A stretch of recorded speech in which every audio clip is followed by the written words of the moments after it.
You're right. Hey, how are you guys today? Yeah, we're good. I'm Deck, and this is Alex. Hey, good to see you guys. So, how's your day so Yeah. far?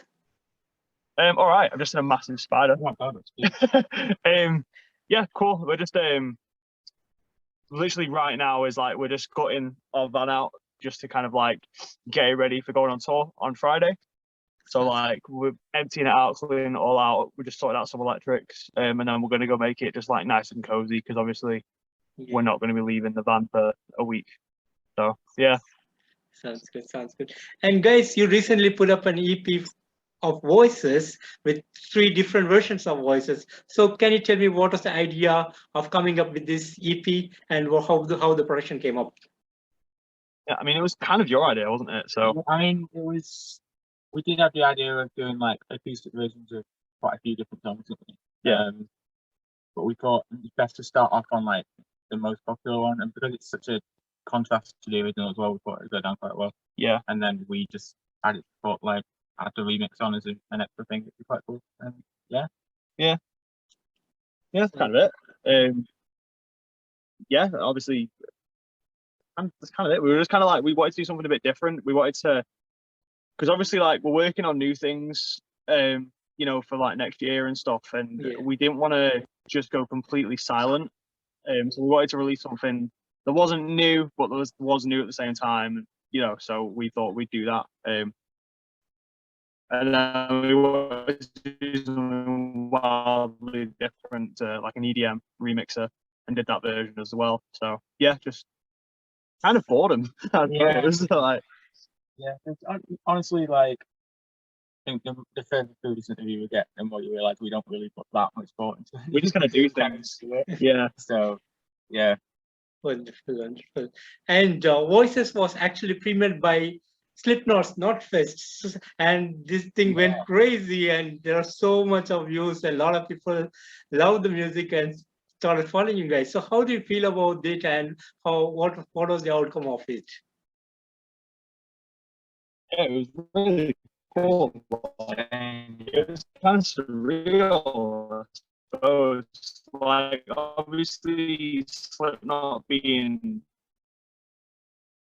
well, I'd say influences, but as a musician in general, obviously like every member of Slipknot they're just the best you can possibly be, you know? So it's kind of weird obviously having like their crew and stuff notice us and reach out to us. Because I remember, how did we even get in contact with got the email after the shortcut. Yeah, we released a shortcut, and then yeah, he literally dropped us an email being like, "Oh, I'm interested. We're gonna put it as like a video of the week or something."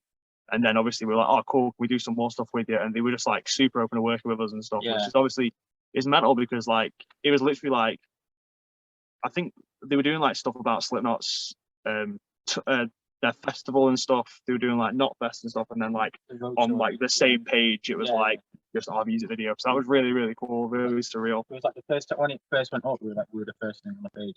Yeah, it was like right ahead of like Not Fest and stuff, and that was mad. Yeah, it was really, really cool, really surreal. Wonderful, wonderful. And you guys put up an album, How to Live and How to Lose, an amazing album as a whole. And I love this album. I believe a lot of people love this album. So how do you feel about the outcome, and how as a band you felt the delivery of this album? Yeah, I mean, we wanted, because obviously it being our debut album and stuff, we wanted to kind of show everybody what we could do in regards to everything, because we draw influences from everywhere. Like, so we did want to try and do a bit of everything on the record, and doing that in a genre that's kind of obviously like, because we're very close to like, you know, metal and things like that, even though we do a lot of like punk and pop punk and stuff, like a lot of people can be quite kind of, you know, they kind of keep the doors closed on listening to newer things, and you know, they're like, oh, well, this isn't metal, or this isn't punk, or this isn't that, and stuff like that. So we obviously coming out kind of being like, yo, we're going to release like stuff that is basically deathcore mixed with stuff that is literally like an acoustic pop punk song. It was kind of nerve-wracking. It was also kind of like we wanted to kind of come out with a bang and really be like, this is what we do with the record, and you know, show every aspect of what we could possibly do. And I mean, it's been received like really, really well. Yeah, I think because it was like as well, really like so much different to anything we've released before it, because we were just kind of finding our feet still. It was kind of like a cool journey. Yeah, like, you know, going through it and kind of being like, oh, well, we could go this heavy on this, or we could do this instead of like, you know, whatever the after those cool kind of figure out exactly whatever we could do. Yeah. Is because before it was kind of just getting to know the Exactly, because like it was the first sort of, these were the first songs we all kind of wrote together as well. Like beforehand, I mean, we kind of just brought songs to the table and everyone kind of okayed it and stuff. And or like me or Alex would just bring like basically a finished song and everyone would be like, I like it, I don't like it. Whereas with the album, in some aspects, obviously that's still a thing because obviously me and Alex are like the two like main songwriters just because someone has to do it. But there was definitely a lot more, like in a positive way, there was a lot more pushback with obviously the rest of the members of the band. They were a lot more like vocal with it. They were like, I don't like this. We should change this. We should change that. And we were obviously very receptive towards it. And again, like it was the first stuff we wrote with Kane. Was it? Yeah, it was. yeah. First stuff we wrote with Kane. Alex got a lot more forefront. I mean, released a little EP before that, but like, yeah, it was kind of more re-releases of stuff. So obviously, we again were just kind of like figuring out what each of us could do and really working and playing to those strengths. And now, kind of like, we're really reaping the rewards of that because obviously, with like the newer things we're doing, we already know like how heavy we can go and like how soft we can go, and we already like. We're not trying to worry about, oh, could we pull this off? We're now like, we know we can do that. So let's do that like times 10 and do it better, do it bigger, make it sound better. And we can push ourselves to different, even kind of weird boundaries and stuff without being kind of held back from the fact. Wonderful. And talking about the musical style, you guys are so different. You're not like the regular metalcore bands. You combined metalcore with pop as well as the punk elements, so that make it sound so awesome to listen to. So how did you come up with this idea, and what made you do something different from the others? So I guess it's kind of just from like who influences us more than anything. Like I guess like obviously I'm heavily influenced by like more like pop punk bands like Blink-182 and like Neck Deep and things like that, as well as kind of like the metalcore bands, sort of like someone kind of in between. There'd be someone like A Day to Remember, going all the way into like hardcore, or like the sort of the hardcore side of metalcore with like bands like Not Loose and things like that as well. And I guess it's kind of the same with you, but it's just different bands, but it's kind of the same genres, isn't it? Really? Like, I'd say it's more like you'd be more top heavy on the pop punk stuff and me more on the heavy stuff, and put that together and then put that together with like different elements of like metal stuff. Yeah. Like bringing like deathcore from my side and proper pop from your side and putting it together.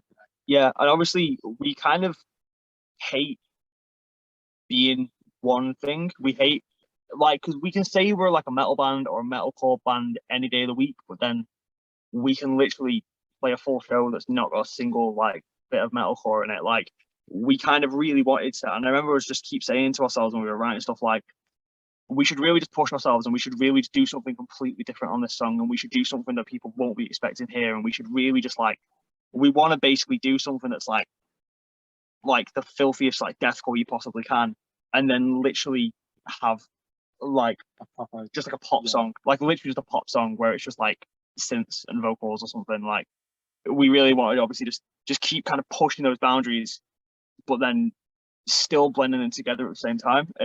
So it's like you could hear both aspects of it and know it's the same band, but also be like, those guys could play Download, they could play Bloodstock, they could also play like Reading and Leeds and get the same sort of response all together. Because obviously, like, I guess we kind of all like, realistically, we all kind of get bored of just listening to the same sort of stuff, and like we all listen to like so much music. Like obviously nowadays with like Spotify being a thing, and with like, you know, like you don't have to go out and buy one CD from one band and listen to that one CD.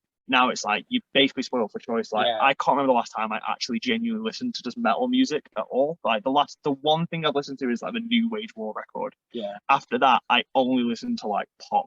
like we have a playlist the one we like in the back, and if you just put that on shuffle, it's like so much stuff. Like so much random, like so wildly different to each other. It's literally like deathcore and then goes to like 80s synth pop and then like Ellen John from there, yeah, and Madonna, and then there was like so much Black Eyed Peas, and then like yeah, so it's just yeah, I guess it just kind of like it just comes from like just having influences from everywhere, and we're luckily to obviously be at like the oldest part of the generation where we don't have to listen to one sort of bit of music anymore, like, and we don't want to, like, you know, we just want to enjoy what we want to enjoy, we want to play what we want to play, and we don't want to have to be like, I really want to do this thing, but because it's not metal, we can't do it. We're like, I really want to do this thing, and we can do it without worrying about it.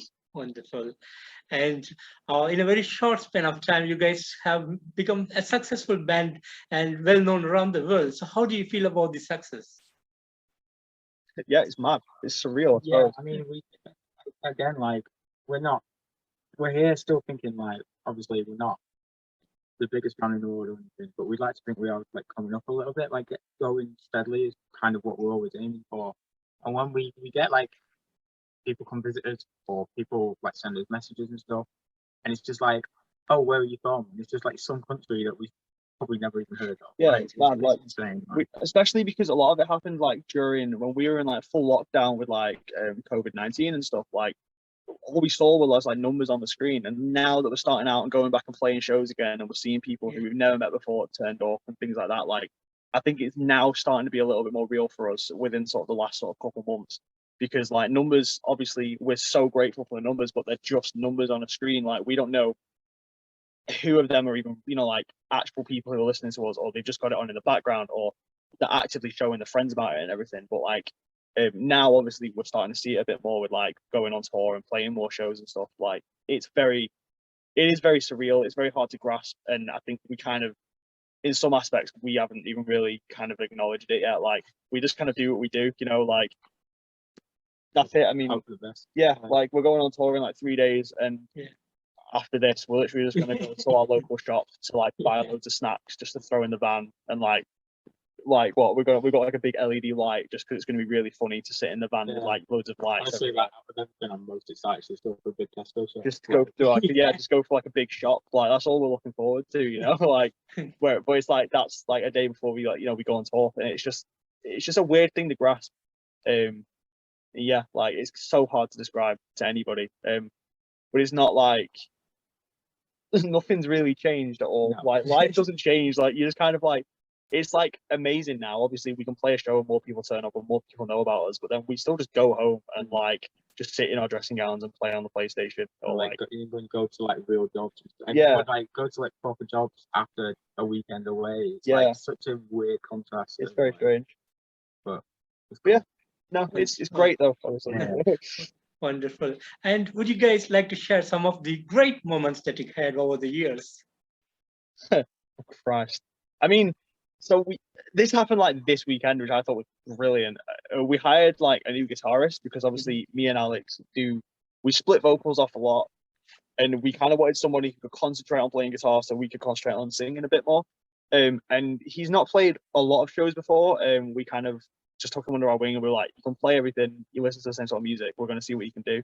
And we were telling him like before that show we played on Saturday, and we were like, oh, you should come out your shell a little bit more. And during one of our songs, like he just took his guitar off and gave it to me and just went in the crowd and just started like kicking the shit out of people. Yeah, it was like just during the song, and then the song ended and he just came back on stage and put his guitar on again. Like, he was like, we were just like, cool, nice one, like stuff like that. We had a guy, like, we were playing a festival where a guy busted his eyebrow open with a bin, and then he came to our set and busted it open again. Yeah, there was so much blood. Like his whole face was just covered in blood. Like just stuff like that. Like I don't know, it's mad. Like I mean, even like just sitting in the van with everyone and just laughing. Like we were again this weekend, like, because obviously we've played like 4 shows in the last 2 years because of COVID-19 and stuff like that. We were just like sat in the van trying to get a nap the other week, like on the weekend. We were literally trying to get half an hour of sleep because we'd had like 2 hours sleep all day. Yeah. And we were like all like, I can't even remember what we were laughing about. We were just laughing so much, like you nearly had an asthma attack. Like we were just laughing so hard, just sat in the back of this van in a car park. Like people were walking past our van and we were just there like crying with laughter, just over the stupidest little stuff. Like It's like, I don't know, it's all part of like doing the shows and stuff is amazing, but it's also everything else around it. It's like just, I don't know, it's weird. Yeah, it's just hanging out and just like meeting the people and like Yeah. just the stuff we do, like the stories we do and things like that. Like going to new places as well. yeah, it's like just random little things that happen halfway through. Like we pulled up at like in like a car park and there was just like a sheep in the back of a van. And like that was like the funniest thing that happened all day to us, you know. Just that sort of stuff. Like you don't really ever, you're never gonna see if like you don't get out and just do it, you know. Yeah, just that sort of stuff. I mean, on top of obviously playing with just like fantastic bands and just like meeting, you know, some people who like we could say were generally influenced by and things like that, like, and then to become like friends with them. and just become friends. Yeah, exactly, and being able to like collaborate with people and things like that, like. All that stuff's great, but it really does kind of just fall second nature to just like hanging out with people and just meeting new people and just like the little things you don't think about. Like obviously massive bands talk about, you know, like just like, you know, the most insane tour they've ever been on, but like they don't like, you don't think about the fact that like half the time they're all just sat in like a band together and like that's like the most fun you'll ever really have. Yeah. Wonderful, wonderful. And you guys have any plan to get back into the studio to make another album anytime sooner? Oh, we never stopped in the studio. Yeah, We've literally like we plan on releasing stuff next year, as much as we possibly can.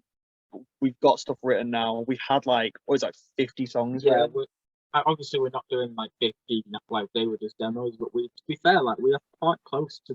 Yeah, we're not a million miles away from being done. Yeah, exactly. Like we're just kind of like after our tour now. We've got a couple more shows throughout the end of the year, but I think we're kind of not really looking at playing as many shows after the tour, so we can just spend the rest of the year just in the studio, just finishing off the new songs, working on the videos and stuff. Because obviously everything we do is DIY. Like we have to have our finger in every aspect of it. The amount of times we offer to do stuff for it, and we're just like, no, no, we'll just do it ourselves. So yeah, we've got loads of new stuff coming out. It's some of it's like the heaviest stuff we've ever done. Some of it's the softest stuff we've ever done. Some of it's a bit more of a blend of the two generally, because like we noticed that with like some of our stuff that we've released, like it was like just heavy or just soft and things like that. Like we're happy to do that, but it is nice to not have some huge like dynamic shifts. So we've got a bit of everything, and we've really got some new stuff, and like we're just expanding ourselves a bit more. We're both trying to do things vocally. Yeah, like our drummer's coming up with loads more stuff. He's writing a load more of his own drum parts and things like that. Our guitarist is obviously, we've got someone who can concentrate just on guitar now, so he's writing a lot more things like that. So we're kind of just saying that like when we come back, we're really coming back swinging, and we're just doing everything we did right, but even better next time. And learning from everything we did right. Yeah, and just learning from everything that we did wrong. And yeah, we now know, and we now are way stronger at knowing how good we are at certain things, that we can just make that all better now. Wonderful. And what would be the dream for you guys? Say that again, sorry. What would be the dream for you guys? To be fair, we're quite close. I mean, yeah, like, realistically, it's just doing it full time. I think yeah, being able to just wake up and be like, this is all I'm doing today is just like writing or playing a show. That's like the best thing. Obviously, like playing like big festivals and touring with bigger bands and stuff like that is great. But at the end of the day, like it doesn't really matter. Like we could play Download tomorrow, or we could play like Reading and Leeds tomorrow, but it doesn't really correlate to anything, because we could then come home and just go back to work. Whereas like being able to just like do it full time, I think that's like the main dream for all of us. Just, you know, being able to literally just fucking hang out with each other at the job is like, you know, who wouldn't want to do that? So yeah, that's probably the dream. Wonderful. And in the future, would you be interested to do more of an experimentation into the music that you're making? Oh yeah, like I mean, we just love, like, I don't know how to describe it. We love every aspect of everything we do. So like we like showing every aspect of everything we do as well. So I don't even know, like, yeah, like we just, I mean, with the new stuff we're doing, like we're trying to film as much of it, talk about as much of it as we possibly can. Again, we're trying to push ourselves with every aspect of it. So yeah, it's kind of it. You're just gonna have to kind of wait and see. I mean, next year is going to be, we keep saying like next year is like when it's like we're really going to like just take over the world, because like we're just going to come out swinging with everything we do. And yeah, it's open. Like, yeah. So apart from UK, what would be your favorite country to go and play for the fans of? I wouldn't know. So we've not played anywhere No, else. we've not really got anywhere else, but the dream I assume would be like America. I guess. Like like a full US or European tour. If you look at our numbers, like the US is somewhere where we are quite popular. Like the US, North America.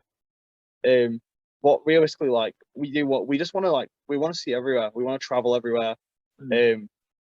Because like every crowd is different in every place we ever play. So like we can't really pick or choose like a favorite place.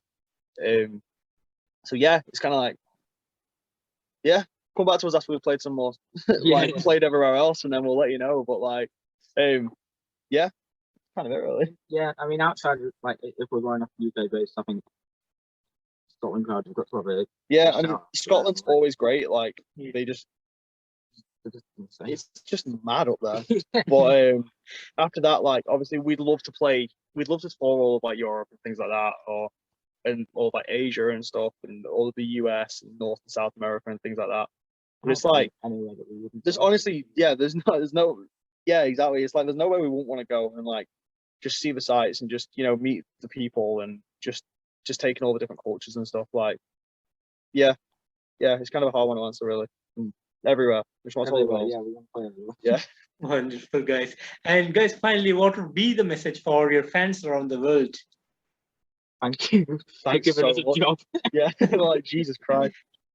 Thanks for just listening. Thanks for having an open mind. Thanks for dealing with us. Keep having an open mind. Please. We know we're not as funny as we act, or we try to be, but we're just having fun with it all. Yeah. And just keep an eye out, keep an ear out, because like the next stuff I'll probably wake you up a little bit.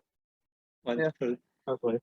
Wonderful. And guys, thank you so much for the opportunity to giving me this interview today. It's a real pleasure for me to have you guys on the interview. And thanks again for the amazing music that you guys are making. It's really a pleasure to listen to you guys. And you guys have a great evening out there. Thank you so much. It's been fun. Thanks for having us. So we're gonna go now and we're just gonna go and buy snacks and blankets for tour. Awesome. And that's what we're really excited about. So, yeah. And happy touring, guys. Enjoy your tour. Thank you. Have fun. Thank you. Bye. Bye now. Bye.